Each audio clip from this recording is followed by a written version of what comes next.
Doctor Dinesh Sharma ji हमारे साथ जुड़ रहे हैं, उत्तर प्रदेश के पूर्व डिप्टी सीएम है। बहुत स्वागत है आपका डॉक्टर दिनेश शर्मा जी, और बहुत बहुत बधाई। आज तो दोनों हाथों में लड्डू, मिल्कीपुर उपचुनाव भी जीत रहे हैं आप। बहुत धन्यवाद, बहुत आभार आपका।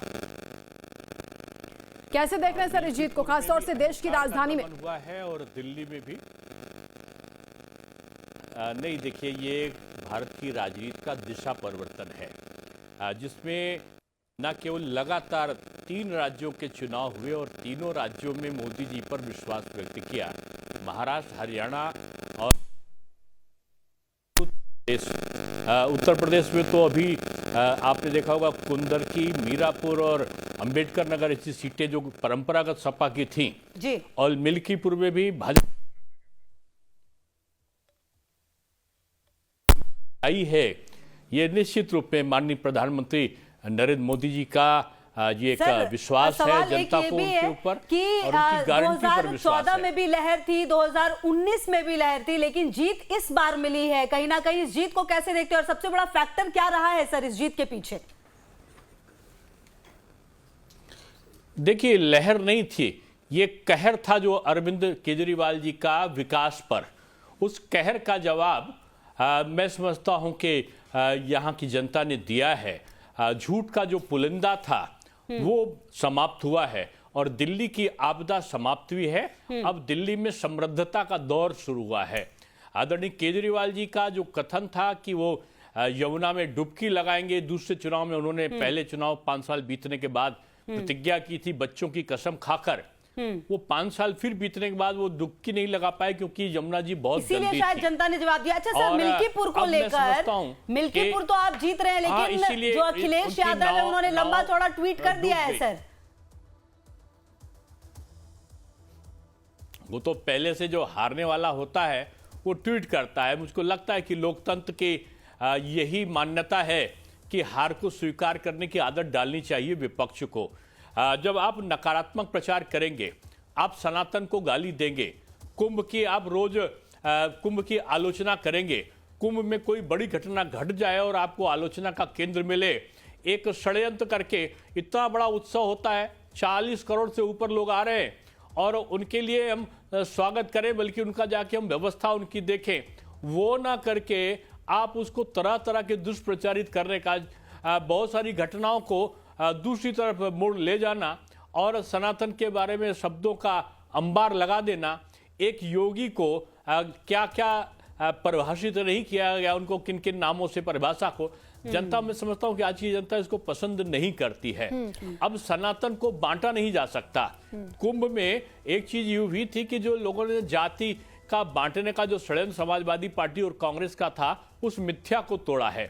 और जो हर जाति, हर प्रकार के अलग अलग लोग एक साथ मिलकर जो उस मेले में, कुंभ के मेले में आए हैं, और जिस प्रकार से इसका अनादर किया है समाजवादी पार्टी और कांग्रेस ने, उसका परिणाम ये हुआ कि कांग्रेस दिल्ली में शून्य हो गई और उत्तर प्रदेश में अब तक की मिल्कीपुर के इतिहास की सबसे बड़ी हार का सामना दिल्ली की आपने बात की दिनेश जी, दिल्ली वालों ने तो बहुत उम्मीदों के साथ, आप कह रहे हैं मोदी की गारंटी पर भरोसा किया है, तो बहुत बड़ी जिम्मेदारी है। दिल्ली को पूरी तरह से बदलना होगा जैसा लोग चाहते हैं, जैसा कि आप लोगों ने वादा किया कि वहां पर जहरीले पानी से मुक्ति देंगे, वहां प्रदूषण से मुक्ति देंगे। बहुत बड़ी जिम्मेदारी है सर। मोदी नाम विकास का है और मोदी जी जिसकी वादा कर लेते हैं तो उसको आप गारंटी मान के चलिए कि वो पूरी होनी है। मैं समझता हूं कि दिल्ली का जो ये परिणाम आया है वादों को पूरा करने के कारण, ना करने के कारण आया है अरविंद केजरीवाल जी का। और अब मुझसे भी कोई पूछ रहा था कि हार का कारण क्या है, तो मैंने उनसे कहा कि गुरु से कपट और मित्र से छल, हार का यही होता है फल।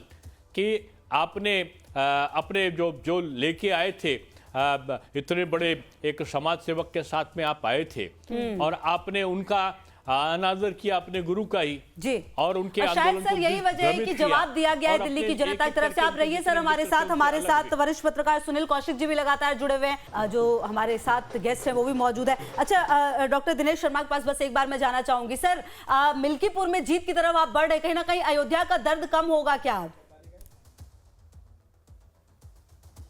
नहीं, रामलला की कृपा है और राम का द्रोह करने वाले लोगों को आपने देखा होगा कि झूठा प्रचार करके कि संविधान खतरे में है, संविधान बदल रहे हैं और आरक्षण समाप्त कर रहे हैं का जो दुष्प्रचार था वो जनता को सही में पता चला। आपने अवधेश प्रसाद जी को नौटंकी करते हुए देखा होगा कि कैसा वो बहाना बनाकर रो रहे थे। अब मुझको लगता है कि अब उनके पास में अवसर है, उत्तर प्रदेश में जो नौटंकी की विधा है वो समाप्त हो रही थी, अब एक अच्छा कलाकार के रूप में वो दिखाई पड़े हैं। जनता की सेवा तो उनसे होने को रही, वो जनता के पास में सांसद बनने के बाद गए नहीं, केवल टेलीविजन पर रहे और दुष्प्रचार में संलग्न रहे और राम जी को वो कोसते रहे, रामलला के दर्शन करने के लिए नहीं गए। अब मैं समझता हूं कि अब उनके पास समय है और वो अपना जो जिस प्रकार का उन्होंने एक रोल किया है नाटक का, वो नाटक नौटंकी के लिए उनके पास बराबर समय है।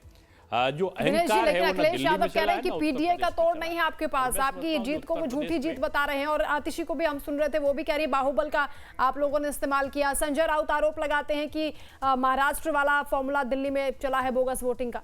2047 विकसित भारत बनाने का सपना दिल्ली को कब तक विकसित बनाइएगा? हाँ, निश्चित रूप में देखिए, डबल इंजन की सरकार है, अब डबल काम नहीं, तीसरा टर्म है मोदी जी का, 3 गुने शक्ति से वो काम करेंगे। और आपने इसको अभी बजट जब आया था तब देखा होगा, वैसे तो 10 साल से जब से मोदी जी प्रधानमंत्री रहे हैं वो मन की बात कार्यक्रम करते हैं। अब की के बजट में मध्यम वर्ग के जनता की मन की बात को उन्होंने किया है और उन्होंने जिस प्रकार से 8वां वेतन आयोग का गठन किया, उसके बाद से दलित महिलाओं को उद्यमियों के लिए बजट में प्रावधान किया, एक सीधा सा है कि मध्यम वर्ग और जो निम्न गरीब वर्ग है वो उसका उत्थान हो और भारत की अर्थव्यवस्था का एक दूरगामी परिणाम निकले कि वो एक सुव्यवस्थित हो और तीसरी अर्थव्यवस्था बनकर। डॉक्टर दिनेश शर्मा जी, क्या एक वर्ग जो कि अगर कहा जाए मुस्लिम वोटर्स जो है इस बार वो भी काफी ज्यादा प्रभावित नजर आए, कई जगहों पर हमने देखा कि उन्होंने भी जमकर वोट दिए बीजेपी को, इसके पीछे की क्या वजह है? और सबसे बड़ी बात ये कि क्या वो जो एक मध्यम वर्ग परिवार है वो बहुत ज्यादा फ्रस्ट्रेटेड था और इस बार इसलिए उन्होंने आप पर भरोसा जताया है दिल्ली में? देखिए, मुस्लिम वर्ग को भी अब पता चला कि दूसरे दल जो है नारे देते हैं, बीजेपी काम करती है। हमने राशन दिया, कहीं हिंदू मुसलमान पूछ कर नहीं दिया, आयुष्मान दिया, दवा का चिकित्सा का इलाज किया, हिंदू मुसलमान नहीं किया, हमने किसान सम्मान निधि दी, सबको जो भी गरीब थे उनको दिया। तो ये जो मुस्लिम भी जानता है कि दूसरे दल केवल उसको अपने वोट बैंक के कागज नाम पे अलग अलग बहका रहे हैं। मीरापुर है और कुंदर की उत्तर प्रदेश इसका उदाहरण है। कुंदर की में तो 70% मुस्लिम है और 1,40,000 के आसपास बीजेपी वहां से जीत कर आई है। निश्चित रूप में जो सबका साथ, सबका विकास, सबके लिए प्रयास और सबका साथ सबका विश्वास जो मोदी जी का नारा है वो पूरे भारतवर्ष में दिख रहा है और मोदी का जो विश्वास है वो तीसरे बार लगातार प्रधानमंत्री बनने के बाद और ज्यादा बढ़ रहा है। और अच्छा, मैं कह लोकसभा इलेक्शन के बाद विपक्ष ये कहने की कोशिश कर रहा था कि बीजेपी से भरोसा उठ रहा है, लेकिन एक बार फिर मजबूती से देश की राजधानी में जब आप सरकार बनाते हुए नजर आ रहे हैं तो कौन कौन से फैक्टर आपको लगते हैं कि जिन्होंने मजबूती दी है? क्योंकि अरविंद केजरीवाल का किला ध्वस्त करना अपने आप में एक बड़ा चैलेंज था आप लोगों के लिए। देखिए, सबसे बड़ा तो यही है कि जो दुष्प्रचार था विपक्ष का विदेशी एनजीओ के माध्यम से संविधान खतरे में है और आरक्षण समाप्त कर देंगे, उस झूठे प्रचार को जनता ने वास्तविकता को जाना कि ये विपक्ष ने बरगलाने के लिए, गुमराह करने के लिए कहा था। और दिल्ली का जो संदर्भ है इसमें झूठ का पुलिंदा उन्होंने देखा कि 10 साल आने के बाद 10 साल अरविंद केजरीवाल जी और उनकी टीम झगड़ा करती रही। एक मुख्यमंत्री चुना जाता है काम करने के लिए, झगड़ा और प्रदर्शन तो ये विपक्ष भी करता है और हर काम के लिए सड़क बनना है मोदी जी करेंगे, कूड़ा हटना है मोदी जी करेंगे, वहां पर यमुना जी साफ होनी मोदी जी करेंगे, साफ जल देना मोदी जी करेंगे। अच्छा फिर सर, आप तो क्या करेंगे? सर, अब हम ये माने क्योंकि दिल्ली की जनता ने तो आपको अब चुन लिया है तो यहाँ पर एक स्थिर सरकार होगी और एक ही मुख्यमंत्री होगा। वो चेहरा कौन हो सकता है? क्योंकि पिछली बार जब आप 27 साल पहले आए थे तो 3 मुख्यमंत्री बने थे उस एक ही कार्यकाल में। क्या इस बार माना जाए कि बिल्कुल स्थिर सरकार होगी और कौन चेहरा हो सकता है सर? ये मोदी युग है और मोदी युग में एक साधारण कार्यकर्ता भी श्रेष्ठ स्थान पर पहुंच सकता है। ये उदाहरण आपने कई प्रदेशों में देखा है। जो भी बनेगा वो बीजेपी का कार्यकर्ता बनेगा और जो बनेगा वो दिल्ली की जनता की नब्ज को जानता हुआ जो भी मोदी जी की गारंटी है उन सारी गारंटी को पूरा करने में समर्थ होगा। लेकिन तो मैं कह सकता हूं कि इसमें लेकिन दिनेश जी बीजेपी कई में प्रदेशों में हमने देखा है कि बीजेपी में ऊपर से पर्ची संगठन जाती प्रमुख है, और ऊपर से संगठन पर्ची जो जाके निर्णय जेब लेता से है, वही निकाल सर्वोपरि करके वो होता है। ऐलान होता है उसका दिनेश प्रत्याशी का शर्मा जी हमारे मुख्यमंत्री साथ का। सुनील कौशिक जी हैं, वरिष्ठ पत्रकार, सवाल कर रहे हैं आपसे। जी सुनील जी, आप देखिए पर्ची नहीं होती, वो जनता का एक विश्वास होता है जो निकल कर आता है। और आप बीजेपी के अलावा दूसरे दलों में करके देखिए, वहां आपस में ही द्वंद्व हो जाएगा। नहीं दिनेश जी, पर राजस्थान और मध्य प्रदेश के जो मुख्यमंत्री हैं, सबका निर्णय बनता है। दिनेश जी जो राजस्थान और मध्य प्रदेश के मुख्यमंत्री हैं, मैं नहीं समझता पत्रकार होने के नाते कि वो जनता की नब्ज को बहुत से समझते होंगे अच्छे से। या उत्तराखंड के मुख्यमंत्री की जब धामी साहब की नियुक्ति हुई तो मोहन धामी जी आज रिकॉर्ड कायम कर रहे हैं उत्तराखंड में श्रेष्ठ काम करके। नहीं, मैं नियुक्ति की बात कर रहा हूं। जब आप लोगों ने चुना तो मुझे लगता है कि दिल्ली से जो प्रभारी बन के गए वो जेब में पर्ची लेके गए और उन्होंने कहा बस ये घोषणा होनी है ना। देखिए ये एक बीजेपी के काम करने का तरीका है कि, और ये विश्वास भी है कि जिस नेता को जो कहा जाएगा वो मानेगा। यही अनुशासन है, यही कैडर बेस्ड पार्टी का स्वरूप है।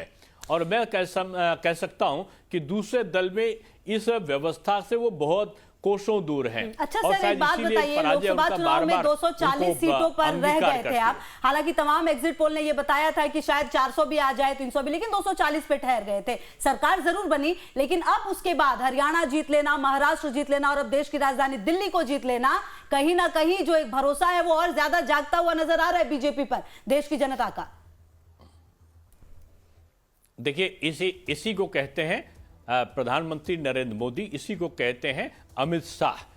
जो अमित शाह जी ऐसा रणनीतिकार और प्रधानमंत्री ऐसा मार्गदर्शक, हम समझते हैं शायद दोनों इसमें ढूंढिए तो किसी भी राजनीतिक दल के पास, भारत तो क्या दुनिया के तमाम देशों में इस प्रकार का जोड़ी नहीं होगी। जिसने ये विजय के रचनाकारों में से होते हैं, काम भी करते हैं, कार्यकर्ताओं को भी साथ लेते हैं और जनता के विश्वास में जो बात कहते हैं उसको पूरा करके दिखाते हैं। दिनेश जी, योगी मोदी जी के साथ तो जोड़ी में आपने अमित शाह जी का नाम ले दिया, लेकिन उत्तर प्रदेश में योगी जी के साथ कौन जोड़ी में देखते हैं आप? नहीं, योगी जी मार्गदर्शन में, माननीय प्रधानमंत्री जी के मार्गदर्शन पे ही, चाहे वो अमित जी हों, चाहे नड्डा जी हों, चाहे योगी जी हों, प्रदेश की जोड़ी की बात कर रहा हूं। दिनेश जी, प्रदेश की जोड़ी की बात कर रहा हूं। प्रधानमंत्री नरेंद्र मोदी जी के मार्गदर्शन में सीधा पूछ लीजिए, मिल्कीपुर का श्रेय किसको देंगे? मिल्कीपुर का श्रेय किसे देंगे? देखिए मिल्कीपुर का श्रेय जनता को पहला, और उसके बाद प्रधानमंत्री के मार्गदर्शन और योगी जी के सुशासन को है। मुझे लगता है दिनेश जी, मेरा कहना था कि जैसे जो हमेशा अटल जी आडवाणी जी की जोड़ी, मोदी जी की अमित शाह की जोड़ी, और देश के हम लोग कोने कोने में जानते हैं योगी जी को प्रधानमंत्री के रूप में जनता देखना चाहती है, तो यहाँ जोड़ी कुछ मुझे दिख नहीं पा रही है कि आखिर में उनके साथ जोड़ी में कौन होगा। नहीं, देखिए अभी तो आदरणीय योगी जी बहुत वर्षों तक का उत्तर प्रदेश का नेतृत्व करते हुए उसको सबल करने की तरफ आगे बढ़ रहे हैं। बिल्कुल। इसलिए इस प्रकार की चर्चाओं का, ये कैडर बेस्ड पार्टी है, इस प्रकार की चर्चाएं सार्वजनिक मंचों पर नहीं हुआ। ठीक है सर। अभी आदरणीय मोदी जी का वर्षों तक का जो नेतृत्व है वो बीजेपी को प्राप्त है, इसलिए इसमें दूसरा अभी नंबर 2 की वैकेंसी नहीं खाली हुई है। ठीक है सर, बहुत शुक्रिया सर आपका हमारे साथ जुड़ने के लिए और बातचीत करने के लिए, और बहुत बहुत बधाई एक बार फिर से आपको दिल्ली में जीत के लिए और साथ ही साथ मिल्कीपुर में भी जीत के लिए।